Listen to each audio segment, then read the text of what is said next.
আমরা যখন কারোর সাথে ফোন কলে কথা বলি আর তার সেই কথাটা রেকর্ড করতে যায়, তখন কিন্তু মোবাইল থেকে বলে যে এই কলটি রেকর্ড করা হচ্ছে। তখন অপর পাশের ব্যক্তি বুঝতে পারে যে তার কলটি রেকর্ড করা হচ্ছে।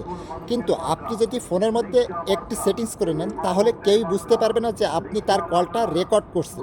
কিভাবে এই সেটিংসটি করবেন, চলুন তাহলে মোবাইল স্ক্রিনে দেখিয়ে দেওয়া যাক। ভিডিওটা আপনার টাইমলাইনে শেয়ার করে রেখে দিন, যে কোনো সময় প্রয়োজন পড়লে দেখে নিতে পারবেন এবং পেজটিতে নতুন হয়ে থাকলে ফলো দিয়েই সাথে থাকবেন। ফার্স্ট অফ অল আপনার ফোনের প্লে স্টোর অ্যাপসটাকে ওপেন করবেন, দেন উপরে সার্চ বক্স পেয়ে যাবেন, এখানে লিখবেন TTLX, লিখে আপনি সার্চ করবেন। সার্চ করার পরে TTLX এই অ্যাপের লোগোটা দেখে অ্যাপটা ইনস্টল করে নেবেন। ইনস্টল করা হয়ে গেলে ওপেনের উপরে ট্যাপ করবেন, দেন এখানে পেয়ে যাবেন প্রিফার্ড ইঞ্জিন, এর উপরে ট্যাপ করবেন, দেন এখান থেকে TTLX এটা সিলেক্ট করে দিবেন। সিলেক্ট করার পরে ওকে করে দিবেন, দেন এরপরে ব্যাক বাটনে প্রেস করবেন।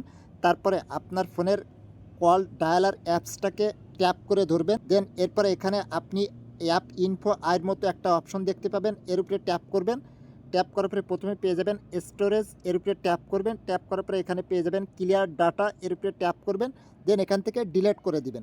ডিলিট করার পরে এরপরে ব্যাক বাটনে প্রেস করবেন, দেন উপর থেকে সোয়াইপ করে নিচে আসবেন। আসলে আপনি নোটিফিকেশন বারের মধ্যে এখান থেকে আপনার কল রেকর্ড স্ক্রিন এর উপরে ট্যাপ করবেন। ট্যাপ করে আপনি যখন কথা বলবেন তখন রেকর্ড করবেন, তাহলে অপর পাশের ব্যক্তি বুঝতে পারবে না যে এই কলটি রেকর্ড করা হচ্ছে।